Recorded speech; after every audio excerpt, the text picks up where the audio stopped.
Welcome to Nature's Newsroom, coming to you live from the heart of the COP26 Climate Change Summit in Glasgow in Scotland. I'm Nick Gowing. We're bringing you a daily hour of latest information and reflections from top voices, and we'll have quite a lot of those in the next hour. Nature's Newsroom is right here at the heart of the COP26 Blue Zone, the intimate security zone, I should say. There are workshops and briefings going on here beyond that glass, including Mark Carney, who's sitting there at the moment. Hence the voices and the clapping at some point. But let me tell you that a few moments ago, Greta Thunberg was sitting there for about half an hour, and we saw her sitting first of all there at the back on a mobile phone, and we knew she was going to leave, but then she stormed out saying stop greenwashing. And as you can see, she walked past me. She wasn't in a mood to stop and explain everything as she walked into our green room. Greenwashing, greenwashing. Well, it has been another big day here in Glasgow, Finance Day, day 4. We'll also have more views on the deforestation agreement from yesterday, plus the new urgency of dealing with the appalling state of the oceans and the acute dangers for all of us in the coming years. But first on finance. The British Finance Minister, the Chancellor Rishi Sunak, set the tone. He said the international finance system is being rewired for net zero. He told everyone of the 20,000 people gathered here in this enormous exhibition site. There must be swift new money for the developing world. The International Monetary Fund has committed $650 billion. The long-promised $100 billion a year will be met, but he recognised it's not soon enough. Well, Mark Carney, the former governor of the Bank of England, who is now coordinator for all financial initiatives on behalf of the United Nations and the UK hosts, said, quote, "The money is there. Now we need the plumbing." So we have plumbing, we have rewiring for electricity as well. But Mr. Carney said there is a new confidence of finance to create a smooth path to net zero. And one leading figure in creating huge financial progress, Steve Waygood, who's the Chief Responsible Investment Officer for Aviva, said, and I quote here, "I've seen more change in 12 months than in the 22 years I've been in finance." Well, let's pick up, first of all, on the deforestation agreement of yesterday. Here's Nikki Cardas. Nikki Cardas, Executive Director of Global Canopy. Your reaction to the deal announced yesterday on deforestation? Well, first of all, thank God it was there. I mean, these are big announcements. Did you have doubts? I didn't expect it to be as big as it was, if I'm honest. And I can tell you why. We had Brazil at the table, we had Congo DRC, who've made commitments before, Indonesia, but also Russia, so boreal forests. So we're now covering 85% of the world's forests, and that's really big. Brazil and Russia haven't turned up before in these kind of commitments. And even more critical, in my opinion, and what I didn't expect, if I'm honest, is that China has come to the table. Now, why is that important? China imports 1/4 of the world's forest risk commodities, as they are called, soy, palm oil, beef, which are driving 2/3 of deforestation worldwide. So getting a commitment from China alongside the EU on these matters is really, really important. So I was pleased and a little bit surprised to see that. And what about the fact that 100 countries signed up and offered significant amounts of money? Yeah, so that's really important. That this comes with money. Were you surprised by that as well? No, I wasn't surprised so much by that, I've got to say. I mean, it was more the composition, the depth, rather than the breadth. It's a great achievement. It's great that we've got 100 countries at the table. It's critical, and let's not underestimate how important this is. We've got 20 billion now on the table, 12 billion committed from governments, another 7 billion, I think, so we're up about 19 by the private sector. That's really, really important. Let me also say that 1.6 billion of that is going to Indigenous peoples to help secure land tenure, a critical part of the puzzle that has been ignored before. So we're seeing money flowing to Indigenous peoples, not just statements, but money, which is incredibly important. And there is a problem here, which is, we've got the 20 billion, it's a really, really significant sum, but fighting in the other direction, we've got almost $1 trillion of finance which is going into the supply chains, the commodities that are driving deforestation. So it's still a bit of an unfair fight. We've got to do more, but this is a fantastic start. Finally, Nikki, what about the ability to police this? What does money do? And what about the fact, as we've heard from several contributors to the Nature Newsroom, that really there are people out there who are very good at avoiding these kind of stipulations and this kind of rule making for them because they essentially think they've got impunity? Yeah, no doubt, no doubt. And there will be some of that. We know there will be some of that. But look, it matters that this was at the top of the COP. It matters that this was first. It matters that the world was watching. We've got better data, so not only is the world watching, but the world can see better. We can see forests from the sky, we can map supply chains. And let me just talk about one commitment in among those commitments by the finance sector.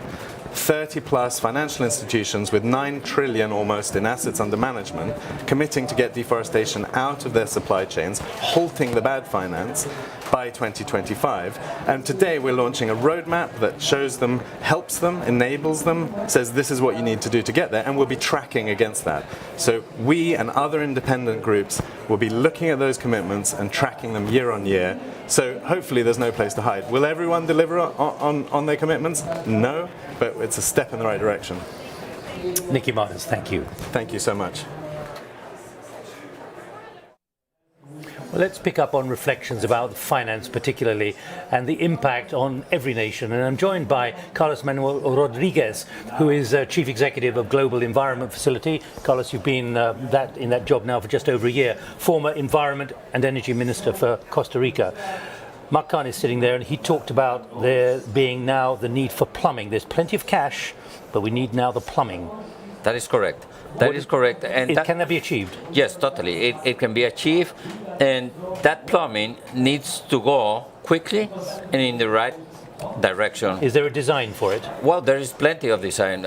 Many funds, multilateral funds and bilateral cooperation has been supporting climate action and biodiversity action. It's a matter of amplifying upscaling. For that, we need to understand that on the recipient side, we need countries with stronger institutions, more transparency and accountability, and be able to deal with the issue of lack of policy coherence. Because still, many recipient countries are investing in economic activities that contribute to climate change, that what they are actually investing in mitigating and adapting to climate change.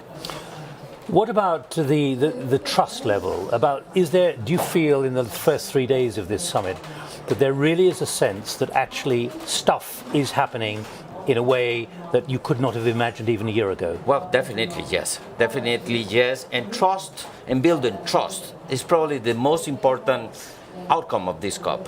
Because you're feeling it at the moment, yes, are you? I do. Because, allocating and committing to $100 billion is great. But $100 billion is just 7.1% of what we should be mobilizing today to be on track of the 1.5 degrees. Well, Mark Carney said a few hours ago in the plenary, he said the money is there. Is that the way it seems to you? Well, the money is there at this point to commit to the 2009 commitment to mobilize $100 billion for developing countries, but that is not enough to fully be on track with the climate, with the Paris Agreement. The Paris Agreement can be achieved if all nations mobilize more efficiently and address the issue of negative investment, perverse incentives, and wrong policies and incentives. But is it just about money? What about the political commitments to back the money? You're sure. For sure, at the end of the day, it's not a matter of money because in terms of global GDP, there is enough money. Unfortunately, that money is being invested in activities that are contributing to climate change. So policy coherence is a key element. The technology is there. Also, the technology is there. Money is there. The technology is not there. We need a strong political commitment to make it possible. And that requires trust. This is what we expect out of this COP. You and I last spoke when you were Energy and Environment Minister, and obviously you were looking at things from a slightly different point of view. But would you say there's now an irreversible momentum for not just forward movement, but also rapid forward movement, which can meet the kind of challenges that have to be met in order to meet net zero, not by 2070, but by the end of this decade? Well, yes, definitely yes. I feel that this is my 20th COP. Definitely, this is very different to everything I've seen before, and I see a groundswell movement, particularly by the fact. A groundswell movement. Yes, particularly by the private sector. Private sector has understood that there is no good business in a sick planet, and we're heading toward that scenario. So private sector will be moving the political forces for the right policies and the right political decisions. Carlos Manuel Rodriguez, thank you very much indeed for joining us here pleasure. at Nature's Newsroom at the COP26 summit. Well, it's not just about money, it's not just about deforestation. There are issues of the ocean. There's plenty still on the agenda for the next 10 days. The disparity between the value of the ocean and investment in its protection as part of addressing the climate crisis. That's the core of a new report, a worrying new report. Natural climate solutions receive less than 3% of all climate finance, with the ocean receiving less than 1%. Well, let's pick up the issues on oceans and the impact on them at the moment and the lack of finance, particularly what is really needed at the moment. I'll introduce each of our guests as I ask them a question. But first, Ed Fox, whale and dolphin conservation. What is the ocean worth? What is the value of the ocean? Well, it's a great question. The short answer is no one knows. In one sense, it's incalculable. It's like saying, what is life worth? But also because we've always valued it for the wrong reasons. We've valued it for the lives that we take out of it, that we extract from it, not for the life that it gives us. So take whales, for example.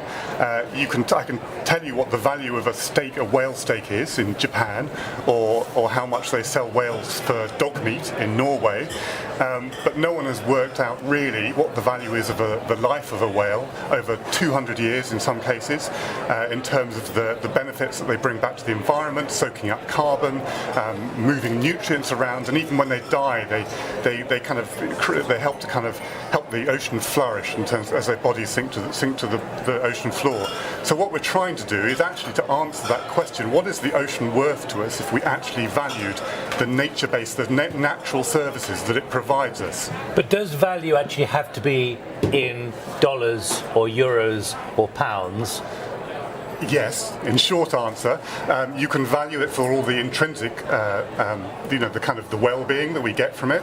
But actually, as this report, A Drop in the Ocean, shows, very aptly named A Drop in the Ocean, shows, only 1% of climate finance is being spent on the ocean, even though the ocean is 70% of the surface of the planet. It's our largest carbon sink and our greatest natural asset. So the importance of this report is actually we are looking at new finance mechanisms that allow people to invest in the ocean and in whales. All right, A Drop in the Ocean. Michael Barber, partner in ESG advice from Deloitte. What are the report's findings on the current state of investment, picking up on what Ed has just said? Well, what the report finds is, just as we thought, the oceans have been hiding in plain sight. There's been a collective failure of vision and imagination, because we are getting services from the ocean valued at anywhere north of $2.25 trillion a year. Yet that's an asset that we are denuding. We're not investing in it. As Ed said, maybe investments are approaching sort of 1% of total nature-based services. And it's crazy, because this is an asset that protects our ecosystems, protects our world, enables our economy. And there's just a fabulous opportunity to invest here and get both a financial return, to your earlier question, but also a qualitative return and a socially just return. So just to converge nature and oceans, the externality of the ocean is simply not costed at the moment. It's not costed. It's an asset that is being used for free, and consequently it is being abused. Sandy Luke, Chief Executive of the Marine Conservation Society. What do we need for financing and funding now then? What we need is to finance to recover our ocean to good health. And there's a study That's an enormous task. It's an enormous task. And there is a study, though, that says that by 2050 we could achieve that. But obviously, at the moment, it's in bad health. And at the moment, as we've already heard, the financing is minimal. The finance and the investment in the ocean to try and help it recover is minimal. So that's what we really need to change. So, if you think that the ocean covers, as you've already said, 70% of the globe, 80% of the biodiversity that is on Earth is in the ocean. It provides climate and weather services. It makes us feel better. It provides us with food and medicine, all these things, and all of that is basically the value of life. So what we want is for investors and for countries and governments as well to really recognise the life-giving value of the ocean, so that what we recognise isn't the cost of protecting it to business or the cost of extraction or the value of extraction. It's the value of life that we must build our economy on. Let me ask all of you, about mobilising not just public opinion but governments and those with responsibility. Does anyone believe they've got responsibility for the ocean, Ed? No, I don't think they do at the moment, but I think what's interesting actually is it might not be governments that lead the way on this, that actually lots of businesses want to get involved, and I think they recognise that actually there can be no solution to climate breakdown without the ocean. We have to protect it as if our lives depend on it, because frankly they do. So who do you think is responsible for it, Michael? Who's going to pick up the yoke and also run with the cost? So I think governments and civil society are responsible for the policy framework and the legal basis that we need to make sure that we value the asset properly and can then invest in it. But up to the 12-mile limit, the 20-mile limit, or deep into the Pacific Ocean? We need to go deep. We need to go deep into the ocean. And if we can get there, and I believe we can, there's just a fabulous return on investment available. And at the moment, as the Dasgupta review turned out, we are engaged in biodiversity destruction in pursuit of financial returns of 5 to 10% a year. What the report shows is the right investment can achieve returns of 500% a year. Put simply, oceans are something we should be investing in. Sandy, from your position at the Marine Conservation Society, who do you believe is responsible? Who's going to pick up this enormous baton of responsibility to achieve what you say is needed? I think it's completely shared responsibility. It's international, it's national, it's local, it's governments, it's us. All of us together have to work together to do this. But is that achievable? Yeah, absolutely. And I think one of the things when you're asking a question about the costs, we need to think of it as the value and the investment in nature, which will give us returns, as Mike already said, which will give us returns in well-being and economically. And I think if business and civil society and governments work together, which they will and they must, I think that is absolutely achievable. So are you taking heart, all three of you, from what we've seen here in the last 24 hours in Glasgow on methane and particularly deforestation? Extraordinary achievements, even if there are wrinkles and bumps along the way, that actually it's proved that you can get large numbers of countries to act and give money. Yes, no, absolutely, and there's a precedent for this. So the moratorium on whaling was the world coming together to act for the global commons. Now, absolutely, we can do it again. But we hear a lot about trees, and I love trees, but there's not enough land to plant enough trees to solve this crisis. We have to look at the ocean. Michael, what do your clients say? What are you trying to do to persuade your clients on this? So our clients are recognising that nature is part of the solution to the climate crisis. Are they doing it voluntarily, or are you having to press them? They're looking at this voluntarily, Nick. Even businesses that are sophisticated in their decarbonisation journey know they're not going to get to zero without carbon credits. So carbon credits are a part of our future. They need to be high quality carbon credits. They need to come after businesses have done the responsible thing and decarbonised everywhere where they can. But we need a way of generating that positive carbon sink, and the oceans is a fantastic place to do it, and it resonates with clients. Sandy, what is your prognosis then? What happens if we don't manage to manage the ocean and we continue to use it or assume it's there as something which can be extracted indefinitely? Yeah, the ocean, like nature, like climate, is in crisis. It is an emergency. We can't carry on abusing it like we are. So if the oceans can't carry on, and if they die, basically, and they're on the way, then that's the end of us as well. Well, all of you, what is the cost of not looking after the ocean with the kind of statistics you all know so well? What is going to be the deficit if we're not careful? Ed? it sounds big, but it's life on Earth. It is our life support system, and if we continue to treat it as a resource that is a blank check, and a bin, which is effectively how we treat it, then we don't have any chance of averting. But you're able to say that here because the underpinning of this summit is about the existential threat to the planet. Yes. So it's in tune with what we're talking about here. And if there are whales here, and anyone who's also got skin in the game, and we're not the only species, they would speak up to the ocean, and that's what we're doing here. At least there are dolphins in the Clyde at the moment. Michael. Well, the WWF have valued the services of the oceans at $2.5 trillion. That's not far short of the economy of the UK. So if we lose the oceans, that's what we lose in terms of financials. Sandy. I think the ocean is the unsung hero in the fight against climate change and the nature crisis. Unsung hero. Yeah. Tell me more. What do you mean by that? Because we've already said it, the ocean is often an afterthought when it comes to looking at the value of life in it, at investing in it, at protecting it, at managing it. It's often an afterthought. To give you a stat, Nick, everyone loves the Amazon as the lungs of the world. Just the phytoplankton in the ocean, 4 Amazons. That's just the phytoplankton. So to Sandy's point, unsung hero. Michael, Sandy, Ed, thank you very much indeed for joining us. Thank you.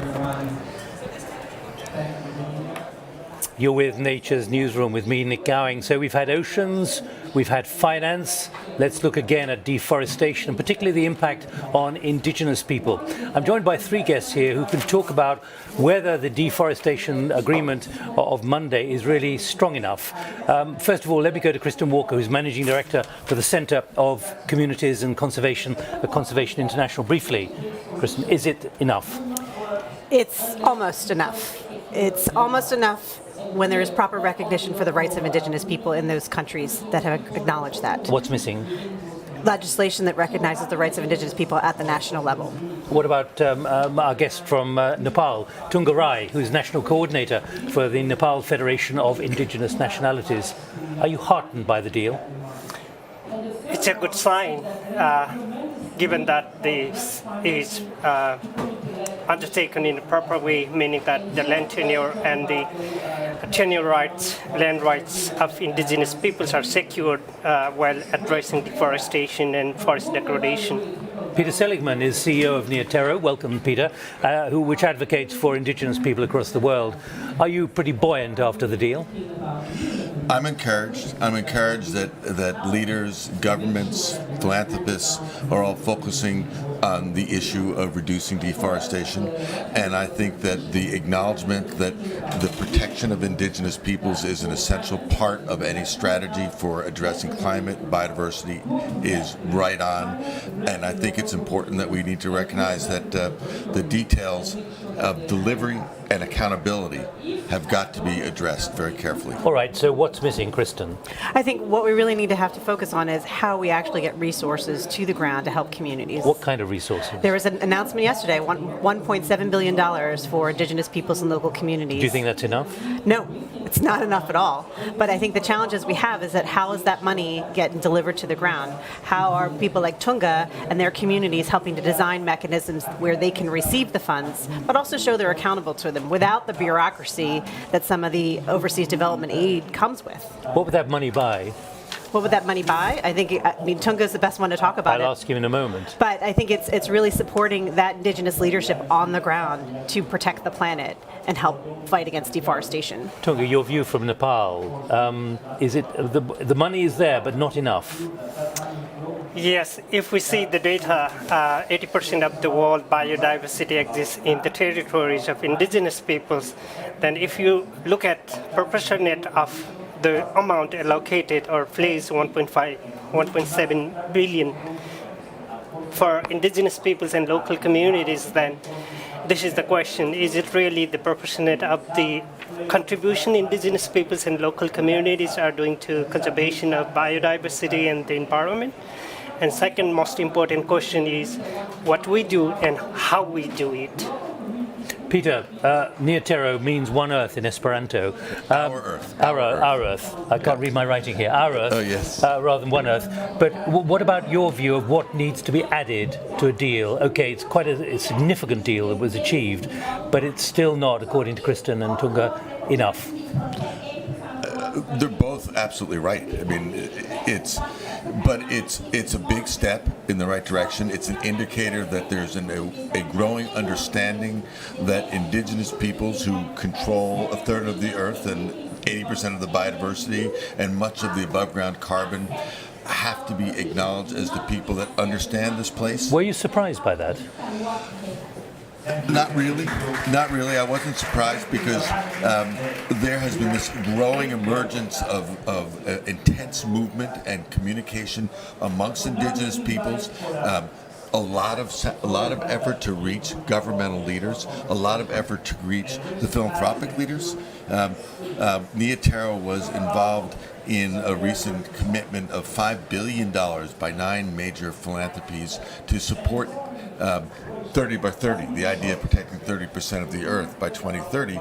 And what was essential was that every one of those funders, for the first time, acknowledged a set of agreed upon principles that said the rights of indigenous peoples cannot be impaired. There has to be free, prior, informed consent of anything that takes place on indigenous territories. And the security of the earth is not just through protected areas. It must be acknowledged that a separate pathway is indigenous guardianship. So this conversation has been going on for some time, and luckily we had a deadline of this week so that those announcements could be heard. And then the bilaterals and the multilaterals stepped up and said, well, we can do this too. And so they came up with 1.7 billion. I'm just finished. The one issue that they have not addressed is how do we ensure that indigenous peoples have direct access to those resources, because getting money out of bilaterals is really tough. Indeed. Well, let's find out what you've heard from Nepal overnight. Is there a feeling that money will be accessible, Tunga? Yes, this is a very big question. Cautious. This is another big question. That's why I see how we do and what we do. Climate finance actually means to be accessible, paradigm shifting, and also the efficient. So the big question is how it is accessible to indigenous peoples and local communities in order to make the best use of the available finance. So we're a little bit hopeful of making best use of it, but I think there is a long way to go. But has there been a positive response overnight in Nepal to this? This is another very difficult question. Well, it's either yes or no. Good or bad, or it could have been more. It's good, yeah. I said at least it's a start. All right, Kristen, what's your view of how this is going to develop? You know, the existential crisis from the climate emergency is getting faster, and it's getting bigger, and it's getting more urgent, and we're seeing foot dragging. What's your view of where this now needs to go? Look, indigenous peoples and local communities are at the front lines, right? The political will is there. We are encouraged. We have to move to action. We can't spend 3, 4, 5 years trying to get resources to the ground in communities, so it needs to be agile. The philanthropy community needs to come out together with governments to be able to create, in conjunction with indigenous people, creative mechanisms to get these resources to the ground so that communities can react, adapt, and solve for these problems that they're already fighting against. But is it in your view what we saw with this new deal on deforestation a real mobilizer, an accelerator, a multiplier? I think if all the parties move, it will be. If we get caught on political debates and how to do that on the ground, then we're going to get stuck again. Do you think there's a mood here for getting stuck? I think there's a lot of hope. But I think once you get back to countries in certain parts of the world, it will be a larger challenge. Peter, do you think there is a mood for acceleration here, which you're detecting, not just on this issue, but many issues? There is an extraordinary intensity of going forward fast. I'm very, very impressed with the business sector coming in, making multi-trillion-dollar commitments against deforestation, with the philanthropists stepping up, it's with the civil society. I'm thrilled with the protest as well, because we need to hold everybody's feet to the ground, because it's so easy to have a conversation that goes nowhere. And as an elder, I've seen many COPs that have had great good signs and they have not delivered on promises. So right now there's big promises. Let's see what happens in the next week and the next month to see whether those promises are fulfilled, the resources getting to the right people having the access and the political space to be able to act. If Indigenous peoples have the opportunity, this place, this earth, can be secured. And if we, as non-Indigenous, can learn to listen to the special understanding that Indigenous peoples have with their places, that reciprocal relationship between all beings, we actually have a chance to get out of the hole that we put ourselves in. All right, well, I hope you'll be a satisfied elder. I hope so, too. As the COPs develop. So thank you very much. You're all smiling. I'm smiling too. Thank you all very much indeed to Peter, to Kirsten and Tunga. Thank you very much indeed. But we'll stay on Indigenous, because let's reflect on the experiences of one Indigenous sector. Let's go to Australia. Hello. My name is Jayala Dulamunmun. I'm a traditional elder from this country that they call Australia. For hundreds of thousands of years, we've looked after this country. We've looked after the environment. And it's so important. If we have the chance again to be able to look after the environment, we'd have a better atmosphere. Instead of all other things that is happening here on our sacred and significant land. We're not consulted. Other people think they know this land more than what we do. But we are the keepers of this land.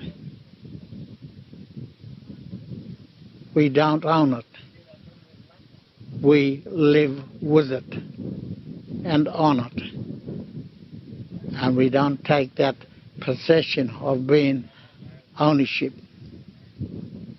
Because ownership can destroy the land and the environment.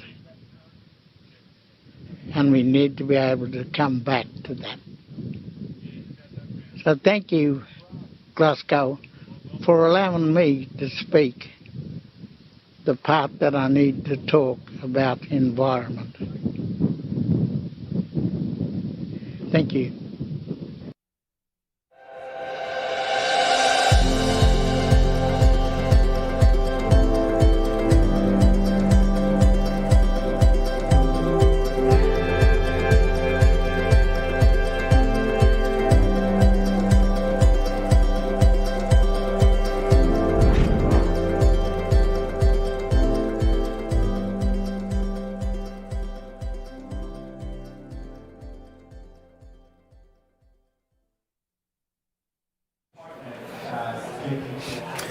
Well, how are cities coping with this enormous challenge of sustainability? I'm joined by Marvin Rees, who's mayor of the wonderful city of Bristol. I was at university there, Marvin. Yeah. But you're a city of almost 500,000 people. What are the challenges that you're facing?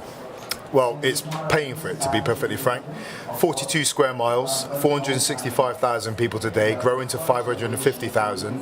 We have a housing crisis, 1 in 4 children living in poverty. So we have to meet those challenges in the context of both the climate and an ecological emergency. And holding all those things together is the biggest challenge at the local level. I should say that your own background, you understand poverty, you understand the areas which are really badly affected by all of this. Yeah, which is why we've placed such an emphasis on a just transition. It's been one of my concerns that the environmental movement historically has not really understood poverty, not really understood race and class. Started to talk a lot about it more recently, but that's not always done in a way in which I've found to be authentic. But we have to be careful that we don't further disadvantage already disadvantaged people as we go through the economic restructuring we have to go through. But one of the great challenges for politicians like yourself at the local level and also at the national level is convincing people who are struggling, including in the middle and upper classes at times, people who are struggling that they've got to change the way they live. They've got to completely reconfigure the way they assume that life will have to, they can run their lives. How do you do that? Well, there's a couple of ways, and that's been a challenge I've brought to the environmental movement and some of the campaign groups, the well-known ones that we meet. It's very difficult to say to someone, listen, I need you to take seriously the existential threat that will be on us in 15 years when their biggest existential threat is whether their child is going to come home alive because they've been stabbed, or whether they're going to feed their children tonight. So you have to respect where people are and deal with the challenges they face, and that is the poverty, the inequality, the mental health, the everyday challenges, which makes social conditions it's critical to delivering on decarbonisation. I'd say is one of the biggest challenges we face. But alongside that, part of the challenge is actually not tied up in convincing people. It's redesigning our cities so that the very systems that underpin our city life, energy, transport, housing, are decarbonised and pro-nature, so that people don't even have to think about whether they are living a low-impact life. It's just the way the city works. What kind of calculation do you, as a politician running a big city of 500,000, what kind of calculation do you need to make now about how you say there is an existential threat to our planet and our very survival on the planet, even if you're facing an existential threat putting food on the table?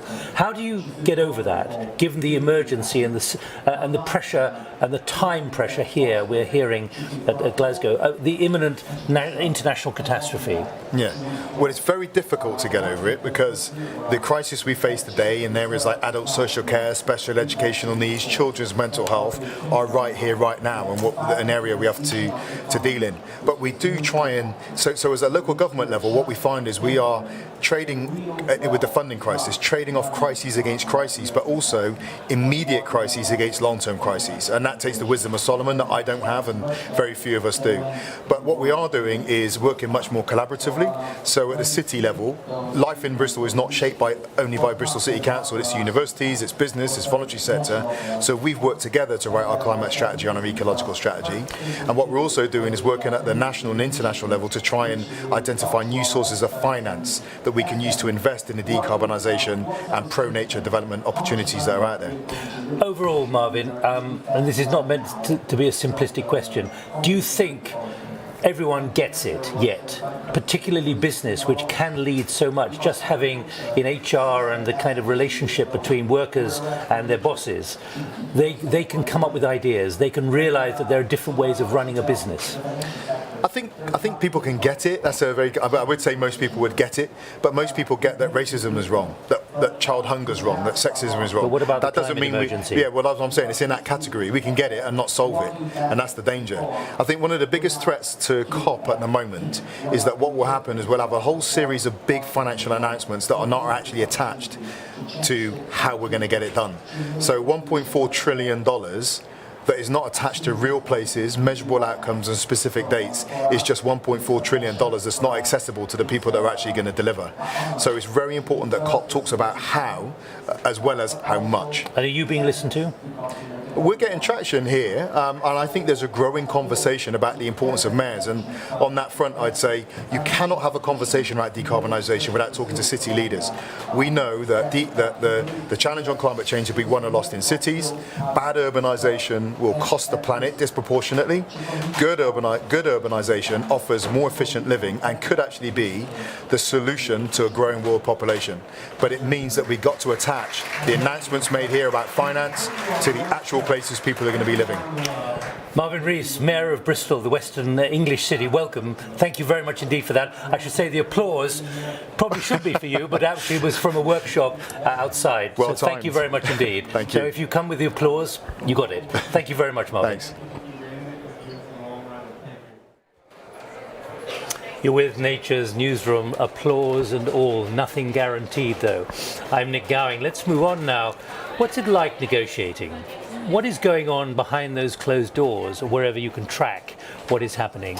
Well, I'm joined by John Verdick, who is Director of International Climate Policy at the Nature Conservancy. And John, you were a former US State Department negotiator on forests. Correct. For 7 years. What's it like behind the sealed doors? I think behind sealed doors, it's everybody's running all over the place. And running, texting furiously, and everybody is looking for different doors that are open. Why are they texting? Texting because everybody knows different people, and part of diplomacy is making sure you're connecting different groups to other groups. Are those texts traceable, or are they on private mobile phones? In other words, they're not retrievable as part of the record. I think you probably have a group of both. Many of them are in emails that are on government servers. Many of them are actually just texts. Sometimes it's, where are you? We need to talk. What is it that can seal success or achievement or progress, in your view? I think trust is number one. You have developed and developing countries here, both looking to increase ambition across the board. For one side, ambition often means greenhouse gas emissions. For another side, ambition means finance. Does it take a deadline to get an agreement? It helps, and I think we see that each year with COP, that you put a date when the end of the negotiations can end, and the negotiators will go up until the very last moment, every time. But of course, clocks often stop. They do. We've also seen in other COPs where sometimes the COP goes a day after, and sometimes negotiators sleep for a night or two and stay in the convention center. In your experience, does it actually produce success when that clock stops and suddenly there's a focus, an absolute imperative? It didn't happen in Copenhagen. Yeah, it's true.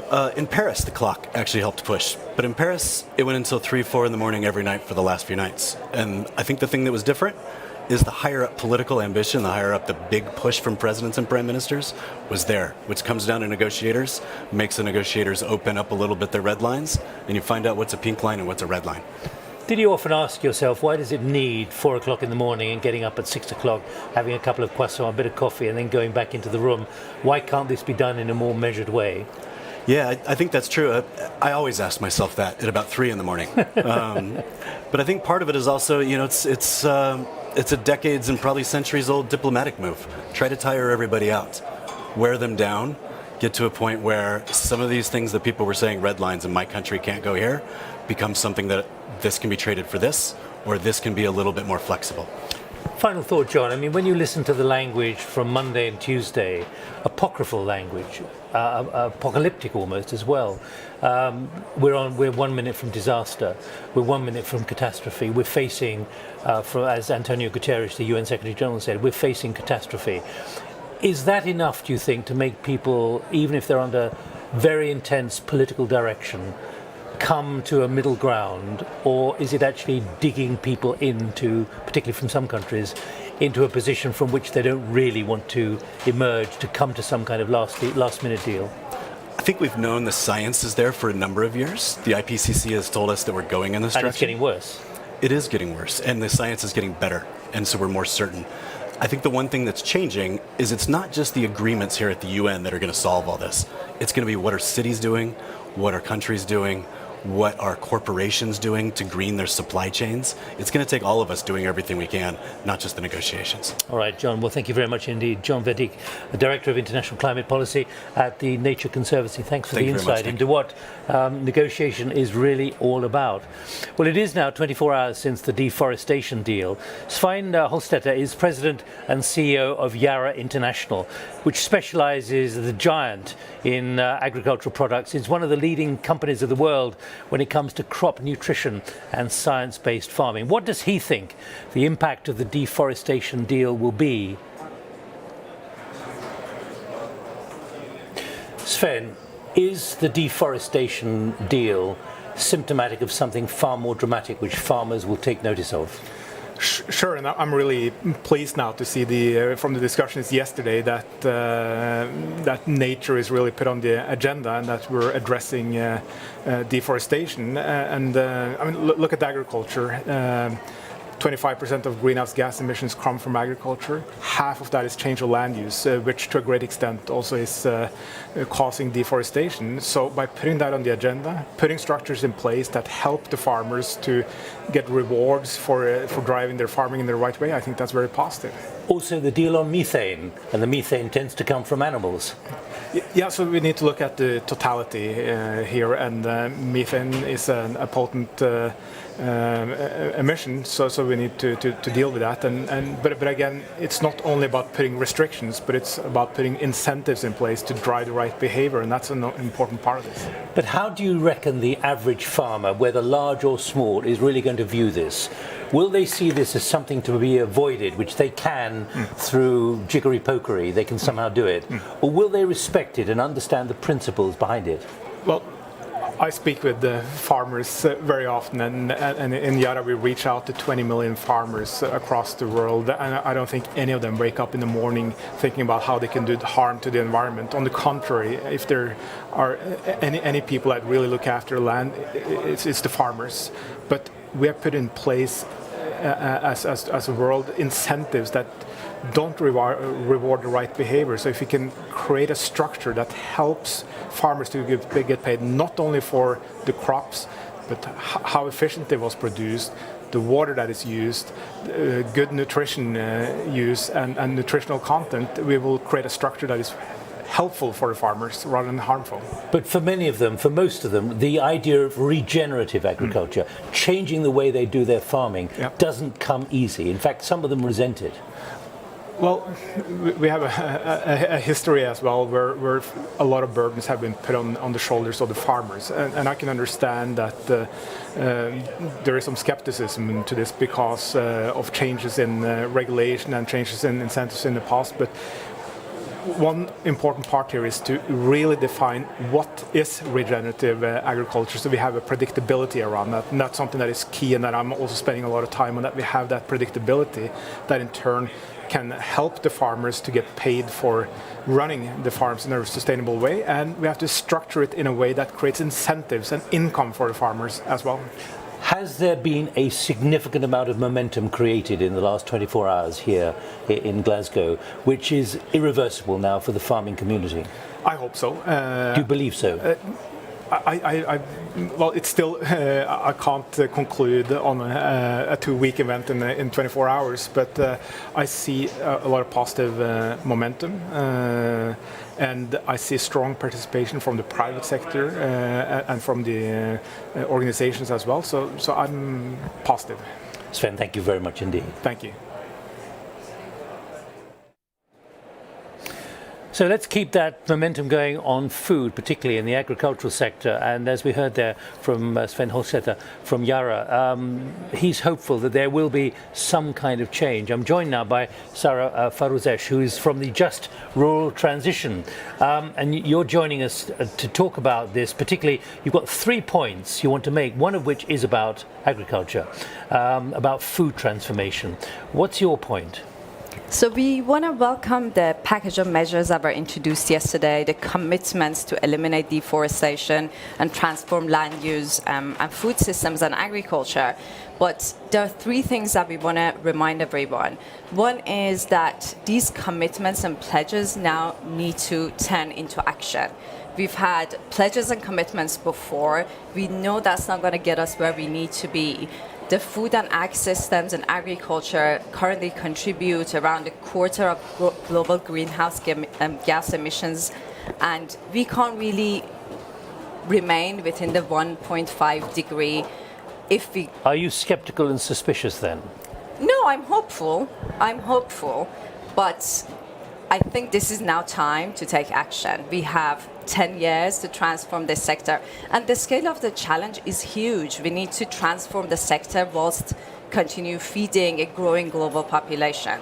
So I'm hopeful, but I think we need to recognize that the scale is huge. Well, let me just pick up a point I made to Sven there, that actually a lot of people in the farming community are still quite conservative about change, about regeneration and so on. In other words, they can't really believe that that's the way farming needs to go. Well, I don't necessarily agree with that point, but the point is, and that's what the Just Rural Transition Initiative is trying to change, is that we need to make this change with farmers at the table, and we need to make sure that we bring them with us on this journey. They're not the passive recipients of policy and investment decisions. They are the ones who are going to be at the front lines implementing these solutions. So we need to make sure that the solutions are going to work for them. And that's also very context specific, right?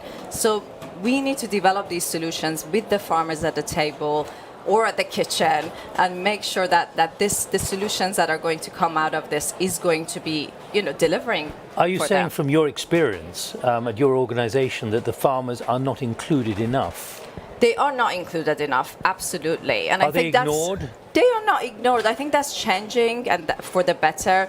But historically, in general, food and agriculture has not been high enough on the agenda. It hasn't got the recognition that it requires and it deserves. But that's changing. It's certainly, we see farmers' organizations being more involved in the discussions. They are, some of them are here. There are a lot of events, a lot of exciting momentum. But I think there needs to be more of that. Because you also have two other points you want to make on pledges. Yes, so the second thing is we need finance and we need more finance, and that needs to come from both the private sector and public sector. Finance for what? For transforming food and agricultural systems. At the moment, 2/3 of farmers and their communities make up 2/3 of people living in extreme poverty are from farming communities, and that's absolutely unacceptable. On the flip side, if we invest in this sector, we are 2 to 4 times more effective at reducing poverty and growing the economy. So the business case is very clear, and there is, finance out there that could be repurposed to transform the sector. For example, globally, governments spend more than 720 billion in support to the food and agriculture sector. Sometimes those investments undermine our environmental and sustainable development goals, but if they're repurposed, they could go a long way in transforming the sector for the better. And quickly, your last point. The last point is really, again, just re-emphasizing that this change needs to happen with the farmers and for the farmers. All right. Well, Sarah Farazesh, thank you very much indeed for joining us from Thank you for having Just me. Rural Transition with those reflections on how things are moving forward. Thank you. It's a pleasure. Thank you so much. Well, let's move. There are so many issues to be covered. Let me tell you, there are enormous numbers of exhibition rooms and pavilions and so on around here, trying to cherry pick the kind of things which are being said. It's impossible to know everything that's going on, and those of you who are either here or know what it's like at these kind of COPs, you can be completely overwhelmed. But let's get other views as well on other issues. About nature. Nature is now becoming so central to everything that has to be considered in climate change, and it's really being catalyzed by the findings of the report by Professor Dasgupta, the Emeritus Professor of Economics at Cambridge University, who said that nature is not factored in as an externality for everyone to be considering, whether private individuals or certainly the corporate sector. They just believe they can exploit the land and there's no cost. That has to change, and it's become a very significant factor in everything that is being discussed here. So let's listen to Natalie Seddon, who's the founding director of the Nature-Based Solutions Initiative at Oxford University and is also an official friend of COP26, one of 30 global experts currently advising the UK government at the conference. You've been focusing, Natalie Seddon, on nature-based solutions. What's your assessment of how this has now become so central to the way business and governments are thinking about the way to take forward climate solutions? It's absolutely essential. Our failure to address climate change and our failure to address biodiversity loss means that we need to find much more ambitious, much more joined-up solutions. It's against that backdrop, backed up by the science, that we know that we need to scale up the protection, the restoration, just general investments in nature. But are you heartened by the speed at which this has been embraced, particularly since the Dasgupta report of last February? Well, I think the momentum has been building gradually. I mean, we knew that we needed to do this in 1992. There's been a huge effort across. It's a long time ago. A huge effort across civil society, across the science community, and then suddenly, as you say, a recent acceleration, which is absolutely essential. Essential, but is it not just essential, but welcome? In other words, are you almost astonished at the way business and governments have gripped the importance of nature, which you've been working on for so long? I We are relieved, but we need to make sure that the integrity question is really well addressed. What do you mean by that? We need to make sure that all this investment, some of it from the private sector, some of it from the public sector, is channeled towards projects that can genuinely deliver for biodiversity, for carbon, and for local people.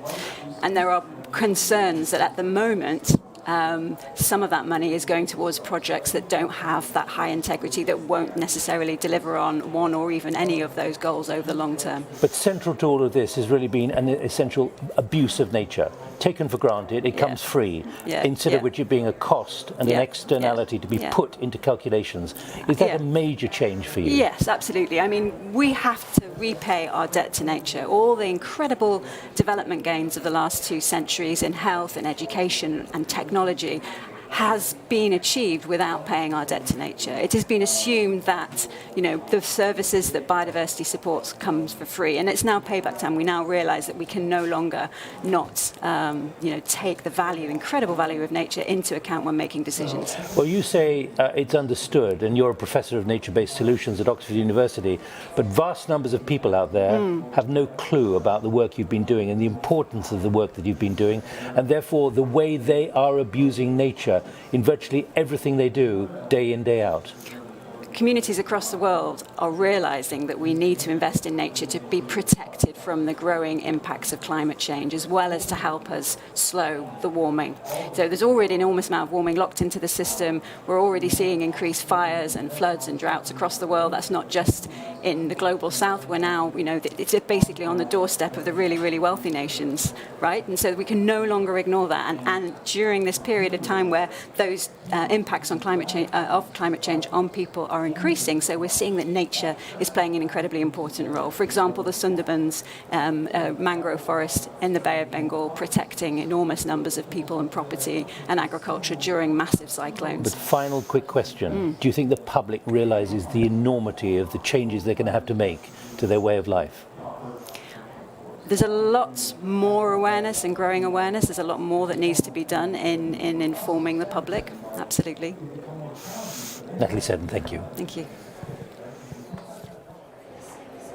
Underscoring there our focus on nature. Let's return now to the issue of oceans, and really something where there has to be urgent action as well.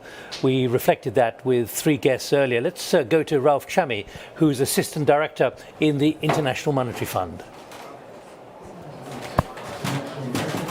Ralph Chammy, you're an Assistant Director of the International Monetary Fund. You're running the Institute for Capacity Development. First of all, let me understand why that's relevant to what we're talking about on oceans.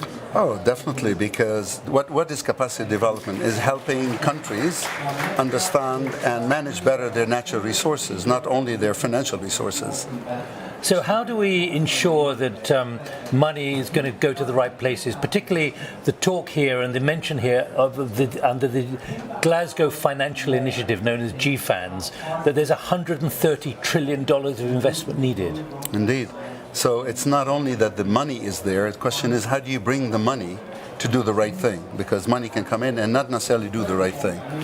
So if you want the money to come in to help, help protect nature, help make nature more regenerative, and help nature help us in the fight against climate change, we have to do certain things on our part. But how do you access the money for ocean solutions related to the climate crisis emergency? Absolutely. So money comes in, I call it the supply side, but the demand side is coming from the need to go carbon zero. So the climate accord, the Paris Accord, if you like, is created an insatiable demand for carbon sequestration, carbon reduction. That's called demand. Now we need the supply. Where will the supply come? Which technology is going to help you achieve that? Nature. Nature can absorb 37% of all of the carbon that we need to offset. But in order to harness the role of nature, we have to bring funding and policy action to allow nature to help us fight the climate change. So the money is there, but it has to be unleashed, and cannot be unleashed automatically. We have to do certain things on our part. But this is an enormous challenge in the oceans, which has been left for too long. Yes. And it's getting worse by the hour, by the minute. Yes.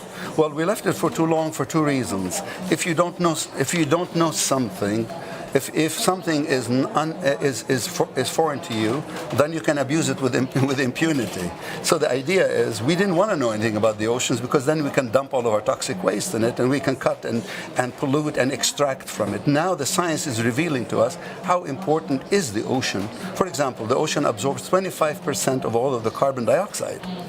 The ocean is 4/5 of the planet.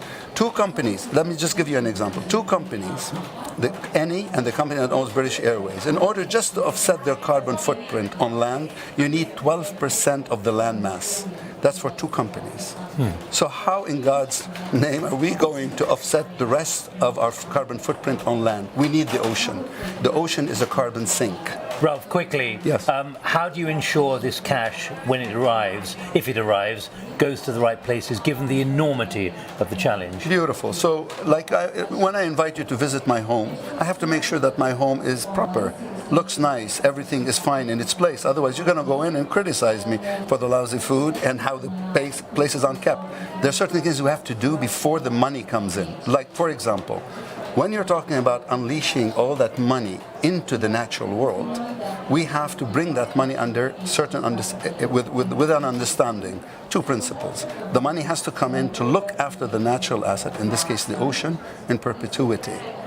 Meaning, we discovered recently that whales in the ocean sequester a tremendous amount of carbon, equivalent to thousands of trees. So the money that comes in, okay, how would it come in? Because the whales can produce carbon sequestration. We can sell the carbon service of these whales. The money comes in to look after the whales in perpetuity and look after and compensate the fishermen who are affected by, the presence of these whales and so forth. So that's the first principle. Look after the natural world in perpetuity. Second principle is to look after the communities in perpetuity through employment, through sustainable income. So that's how you bring the money in. Ralph, thank you very much indeed. But of course you have three homes in Lebanon, Greece and Washington, D.C. Thank you very much indeed. Thank you very much. Ralph Shami from the International Monetary Fund. We're broadcasting the Nature Newsroom from right in the heart of the Blue Zone, here in a workshop. And there was Greta Thunberg sitting through our glass. And about an hour ago, she walked out of that workshop past me, no mood to talk in any way, but saying, stop greenwashing, despite all the progress here. From all of us, bye-bye.